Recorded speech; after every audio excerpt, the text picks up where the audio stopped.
The world stopped the moment the music did. Tomini stood before the altar, her bouquet trembling in her hands. The air smelled of roses and disappointment. Her wedding dress, a vision of lace and ivory satin, clung to her like a promise she no longer believed in. He was supposed to be here. Daniel, her childhood sweetheart. The boy who once knelt in the dirt of their grandmother's garden, holding out a plastic ring and saying, "One day, I'll marry you for real." But the church pews were filled with murmurs, the priest's eyes darting toward the door, and the clock kept ticking. She waited. 5 minutes. 10. 30. Her bridesmaids exchanged nervous glances. Her mother whispered prayers. Her father's jaw clenched, the vein in his temple pulsing. Still, Daniel never came. The silence that followed was cruel. Her grandmother's sob was the only sound before the whispers began, sharp and venomous. She must have done something. Men don't just leave unless the woman pushes them. Maybe she was too proud. Tomini stood frozen, a porcelain figure in a broken fairy tale. By the time she stumbled out of the church, the rain had started to fall. Cameras flashed, recording every tear that slid down her face. Somewhere, someone laughed. Her love story had ended before it began. The days that followed were heavier than grief. Lagos felt smaller, crueler. Headlines called her the jilted bride. Gossip blogs feasted on her humiliation. Even her friends avoided her, unsure what to say to the woman whose groom had vanished. At night, she couldn't sleep. She kept replaying their last conversation, Daniel's soft laugh, his promise that he'd meet her at the altar, that nothing could come between them. But something had, and she was the one left behind.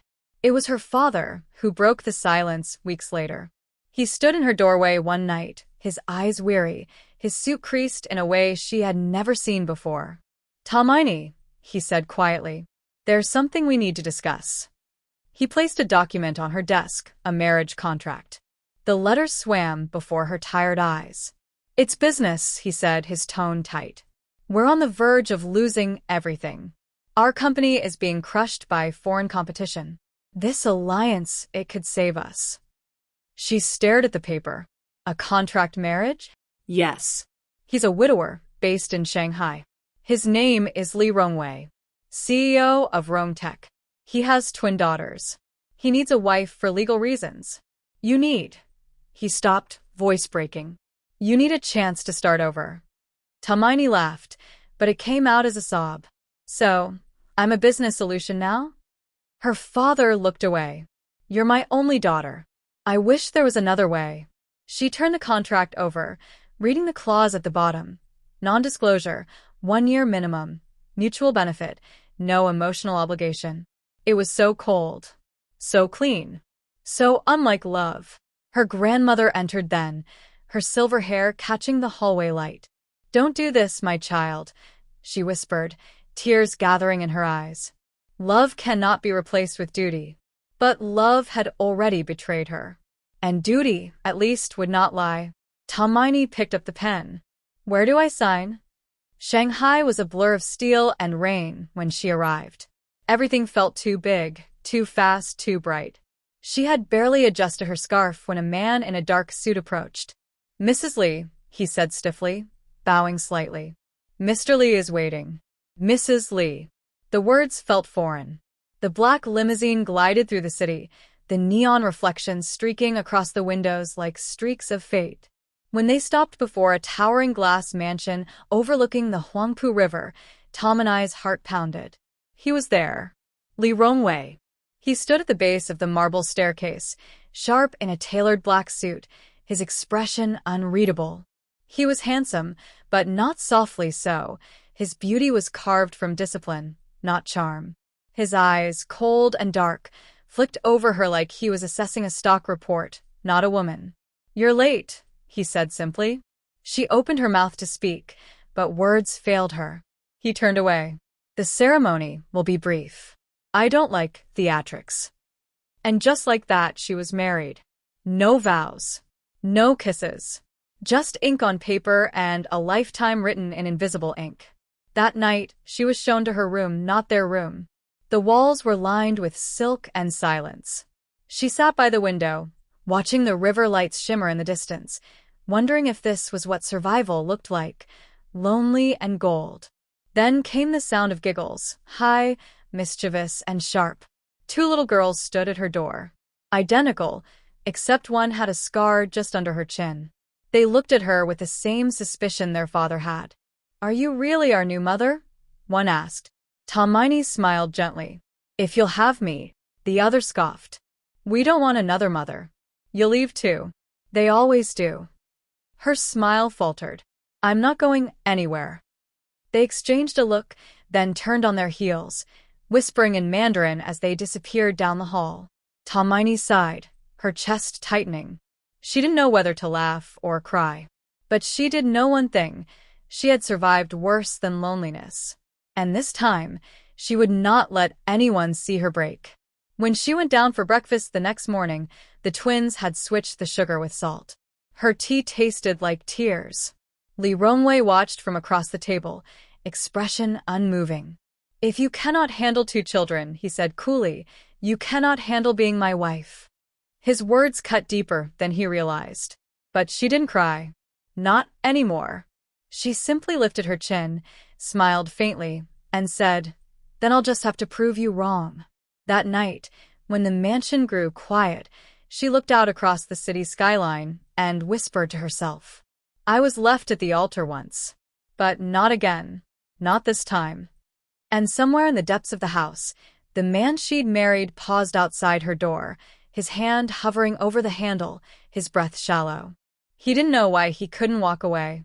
But for the first time in years, Li Rongwei couldn't sleep either. The mansion was a palace of silence. Every sound Tomini made echoed: the soft clink of her teacup, the faint rustle of her slippers, the quiet sigh that escaped when no one was listening. Days turned into a rhythm of distance. The staff bowed respectfully, but avoided her gaze. The twins, Yan Yan and Yun, treated her like a ghost that didn't belong. And Li Rongwei, her husband on paper, moved through the house like a shadow. They ate at the same table, but never spoke beyond what necessity demanded. "Pass the salt. Sign this document." "You're late." He was polite but cold, precise in every word, his emotions hidden behind a mask of control. Sometimes, when he spoke in Mandarin to his assistant, she could hear the sharpness in his tone, the weight of a man used to being obeyed, never questioned. And yet, every once in a while, she caught him watching her. Not with affection, not with hate, but with something in between, something searching, as if she reminded him of a ghost he couldn't bury. The twins were clever, far too clever for their age. They mixed soap into her shampoo, replaced her sugar with salt again, hid her phone charger, even cut her scarf in half and pretended not to know how. Tomini bore it all quietly. She didn't raise her voice or run to their father. Instead, she met their cruelty with gentleness, the way her grandmother used to tame angry chickens with a calm hand. When they switched the English channels on the TV to Mandarin, she spent the night learning the basics. The next morning, she greeted them with a clumsy, "Good morning, my darlings." They froze, staring at her. Then Yan Yan huffed, "Your accent is bad." Tomini smiled. "Then maybe you can teach me." It was the first time they didn't roll their eyes. One afternoon, while exploring the garden behind the house, she found a small swing tucked between the cherry blossoms. The wood was old, creaking with each movement. She sat there, closing her eyes as the wind brushed her face. For the first time since the wedding that never happened, she felt something like peace. But it didn't last. A voice behind her broke the stillness. "You shouldn't sit there." She turned. Li Rongwei stood under the archway, his white shirt crisp, his sleeves rolled up to the elbow. "Why?" she asked softly. "That swing belonged to my late wife," he said, his gaze distant. "She used to sit there every morning." Tomini stood quickly, guilt flooding her chest. "I'm sorry. I didn't know." He shook his head. "You couldn't have known." He paused, his eyes flicking to the cherry blossoms overhead. "She died here. Car accident. She was on her way to the hospital to visit me. Someone tampered with the brakes." The wind shifted. For the first time, his voice broke its cold rhythm. It trembled just slightly. "I've never found who did it," he said, quieter now. "But I will." Tomini hesitated, then said softly, "You will. And when you do, maybe you'll finally rest." His gaze snapped to her, something raw flashing across his eyes. For a heartbeat, she thought he might say something, thank her, maybe, or tell her something real. But instead, he nodded once and walked away. That night, she couldn't sleep. The mansion felt alive, whispering secrets she couldn't understand. At midnight, she stepped out onto the balcony. The city glowed below, silver and gold against the black river. Her thoughts drifted to Daniel, the man who left her at the altar. Was he happy now? Did he ever think of her? She laughed bitterly under her breath. "You promised me forever, and I gave you my soul. And now look where it brought me."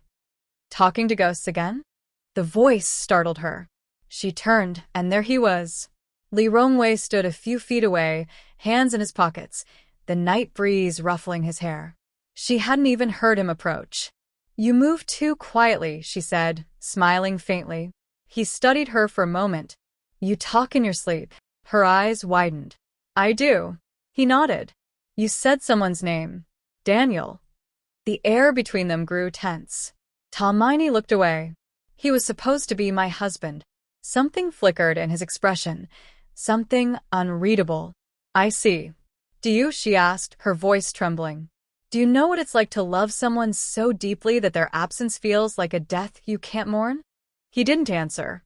Then, finally, in a voice barely above a whisper, "Yes." Their eyes met, and for the first time, she saw it grief. Not coldness, not arrogance, just grief, sharp and quiet and endless. The next morning, things began to change.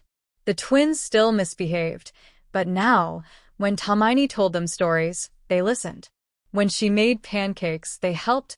When she tripped on the rug, they giggled and ran to help her up. Li Rongwei noticed.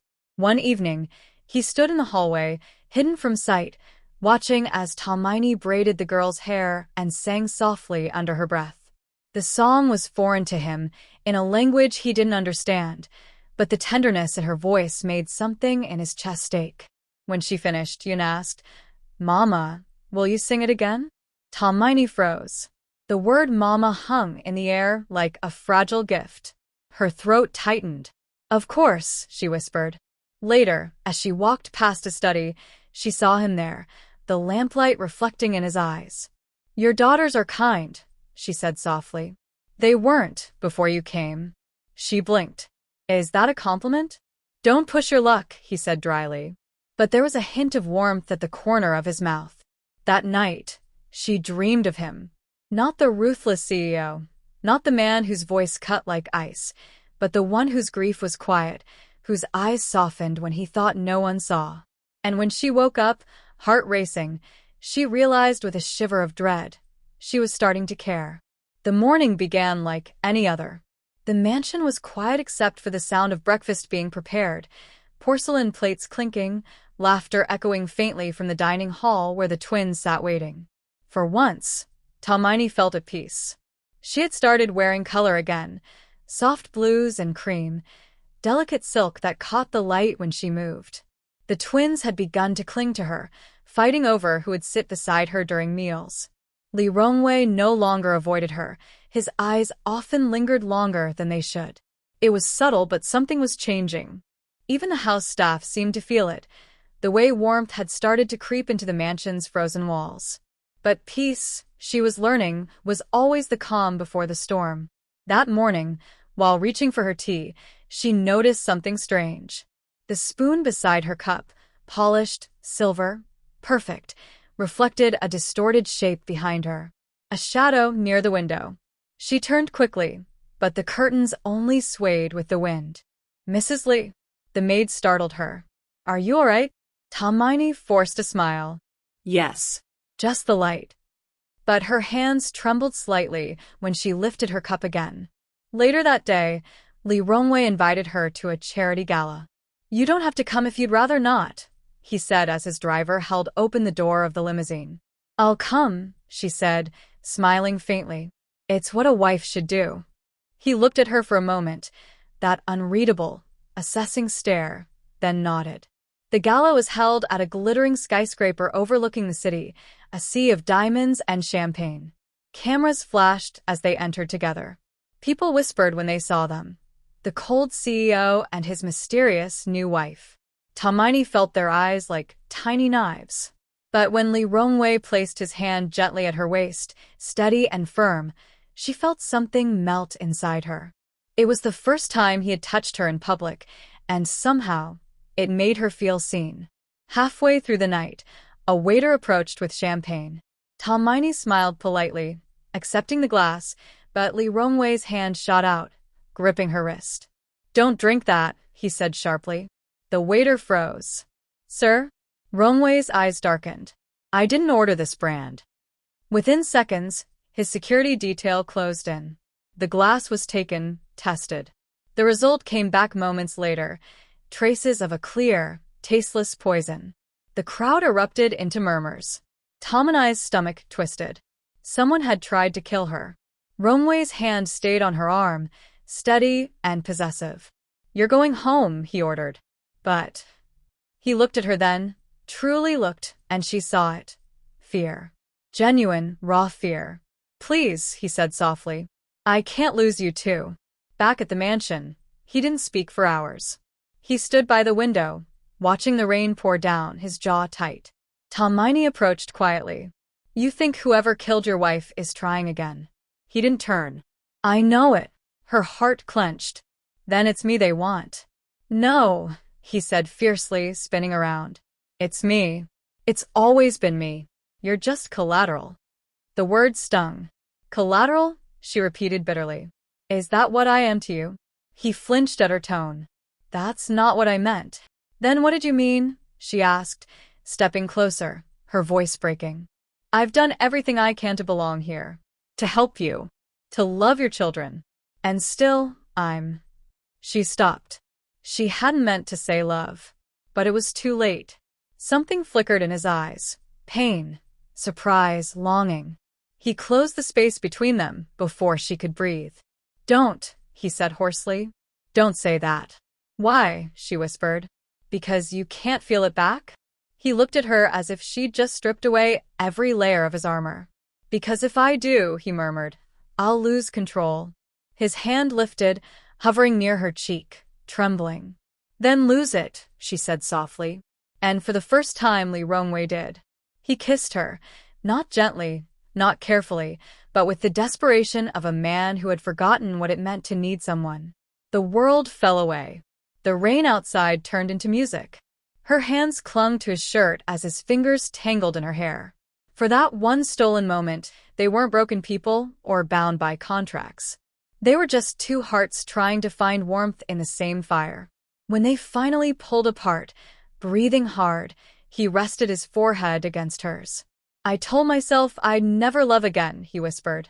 "It killed her, my first wife. My love destroyed her." Tomini's eyes softened. "Your love didn't kill her. Someone's hate did." He closed his eyes. "And now that hate wants to destroy you too." "Then we face it," she said firmly. "Together." For a moment he said nothing. Then finally he nodded. That night, she woke to the sound of glass breaking. Her heart jumped. Footsteps. Low, heavy, deliberate. She slipped out of bed and grabbed her robe, heart pounding. The twins were asleep down the hall. The lights were out, except for a faint glow in the corridor. When she reached the stairs, she froze. A man stood at the bottom, dressed in black, his face half covered. And, in his hand, a gun. Before she could scream, a voice behind her shouted, "Tomini, move." Li Rongwei tackled her to the floor just as the first shot rang out. The bullet shattered the wall behind them. Security swarmed the hallway, tackling the intruder as Rongwei pulled her against him, shielding her with his body. His heart pounded against hers. "Are you hurt?" he breathed. She shook her head, trembling. "No." "You?" He smiled faintly, brushing a lock of hair from her face. "Not anymore." The intruder was taken away. The police came. The staff whispered. And through it all, Tomini sat by his side, her hand still trembling in his. When the chaos died down, he turned to her quietly. I thought I could keep you safe by staying distant, but all I did was leave you unprotected. Then don't stay distant anymore, she said softly. Something in him broke then, the last wall, the last hesitation. He pulled her close, pressing a kiss to her forehead. You've already become my heart, Tomini. And I don't know when it happened. But somewhere beyond the mansion walls, in the darkness of a waiting car, a phone buzzed. A voice spoke in Mandarin. She survived again. A pause. Then we'll try something else. The CEO can't protect her forever. The house didn't sleep that night. The police had gone, but the silence they left behind was heavier than any noise. Every window was locked, every hallway guarded, and still, Tomini couldn't stop trembling. She sat on the edge of the bed, staring at the faint bruise on Li Rongwei's arm where he had shielded her. He was standing by the window again, the faint light from the city touching the sharp line of his jaw. You should rest, he said quietly without turning. I can't, she whispered. Every time I close my eyes, I see the gun. His hands tightened on the window frame. You were never supposed to be part of this. None of it. She stood, walking toward him, her voice trembling but firm. I am part of this. You made me your wife, and whether you like it or not, I'm standing right here beside you. He turned then, eyes storm-dark, filled with something between guilt and longing. You don't understand, Tomini. The people who killed my wife. He stopped, his throat working as if the words were poison. They'll do anything to get to me. Then let them try, she said fiercely. But don't shut me out.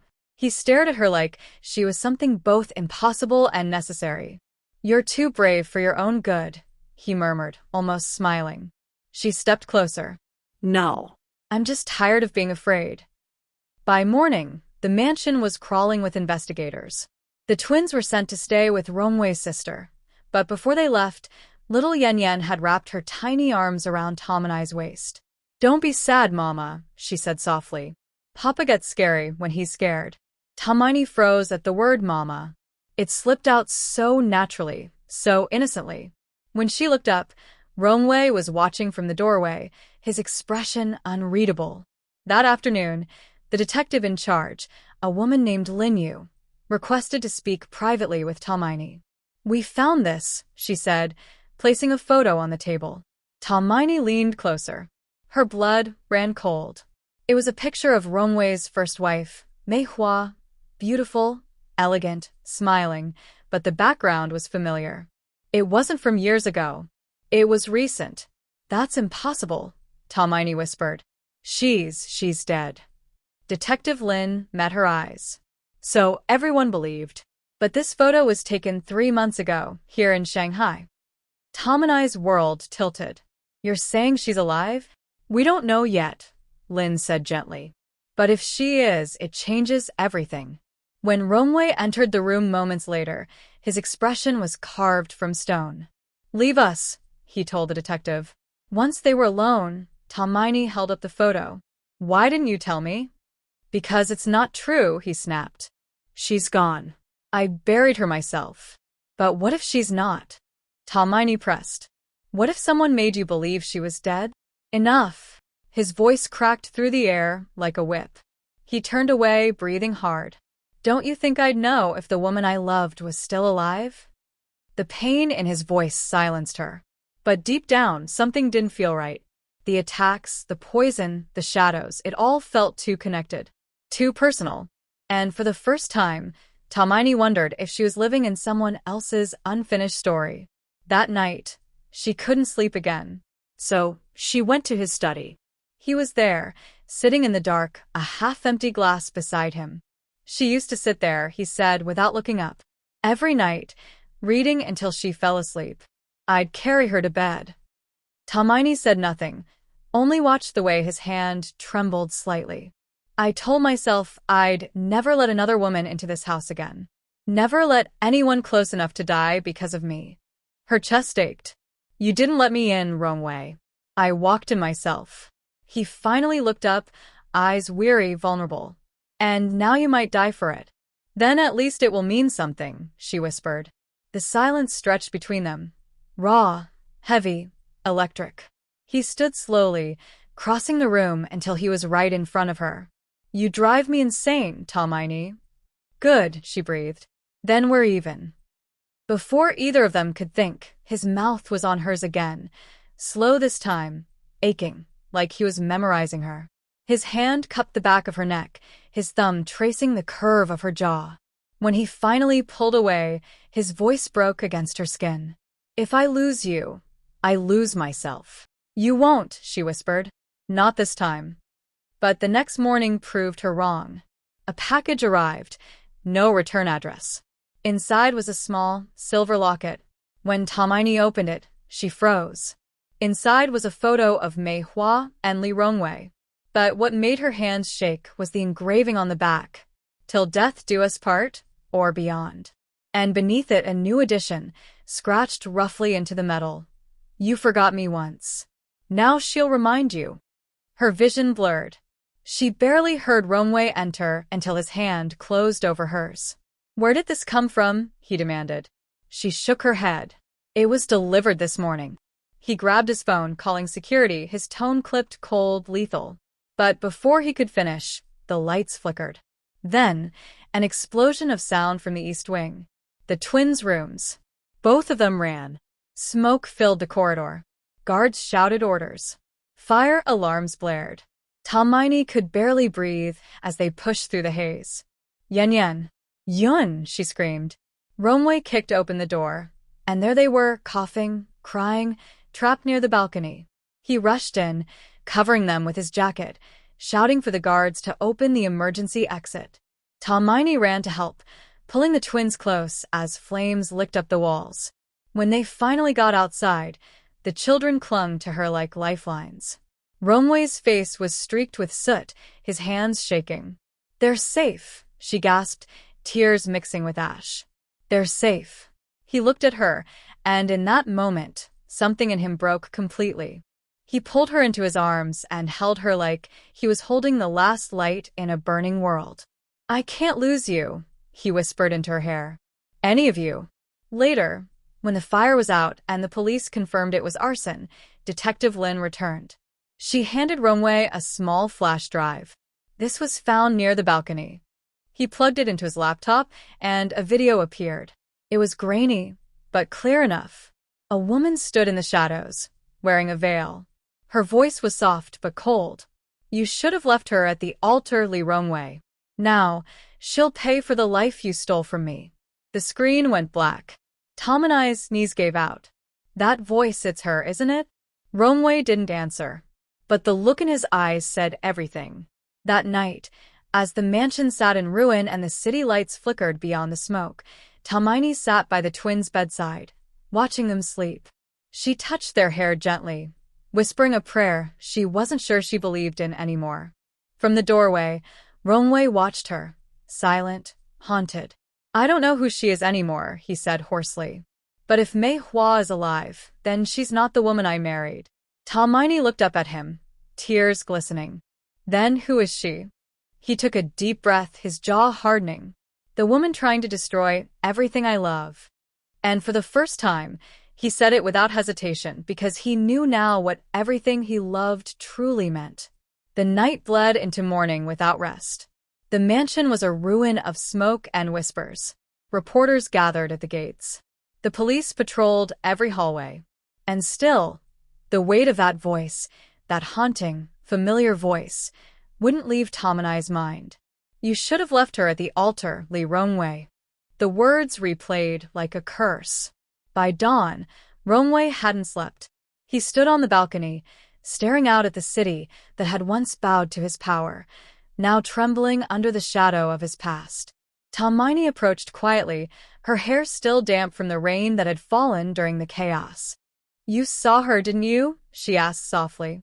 He didn't turn. Yes. And it was her? A long silence. Then, finally, it was Mei Hua. Her heart twisted. How? Rongwei's voice was hollow. She never died. The explosion in our car years ago, it was staged. My enemies took her. I thought she was gone. But she survived, and somewhere along the way, she became one of them.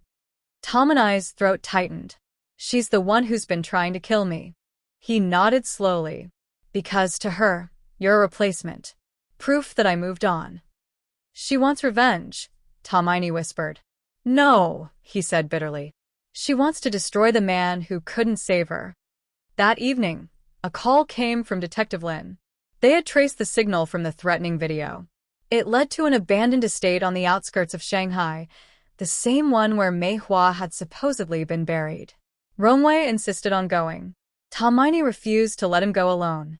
The drive there was silent except for the hum of the tires and the soft breathing between them. The city lights faded into darkness, and soon they were surrounded by mist and forest. The mansion loomed like a ghost, broken, ivy-covered, forgotten. Rongwei's men surrounded the place, moving in quietly. But before they could reach the entrance, a voice echoed from the shadows. Welcome home, husband. Tomini froze. Mei Hua stepped into the dim light, or what was left of her. Her beauty had hardened into something sharp, her eyes hollow with years of pain. A faint scar ran down her cheek, like a memory carved in flesh. Mei Hua, Rongwei breathed. Don't say my name, she snapped. You buried me, remember? I thought you were dead. You made me dead, she hissed, stepping closer. You moved on. You found her. Her eyes slid to Tomini, burning, hateful. Do you know what it's like to scream your husband's name while fire eats your skin? To wake up and realize the man who swore to love you didn't even come looking? Tomini's heart ached. He thought he lost you. Mei Hua laughed, a sound that cracked like glass. And now he will. Again. She lifted a gun, pointing it at Tomini. Rongwei moved instinctively, stepping in front of her. If you want revenge, take it on me. Don't tempt me, Mei Hua whispered. I've been waiting for this moment. Her finger trembled on the trigger, rage and heartbreak warring in her eyes. Tomini stepped forward, voice trembling. You're not the woman he loved anymore, are you? Mei Hua blinked, startled. You survived, but you let the pain destroy you. Tomini said softly. You don't want revenge. You want the love you lost. But you can't kill your way back to it. Mei Hua's lip quivered. For a heartbeat, she looked human again. Then the fury returned. Love, she spat. Love is what killed me. She pulled the trigger. The shot cracked through the air. Tomini gasped, but it wasn't her who fell. Rongwei staggered back, clutching his side, blood blooming against his shirt.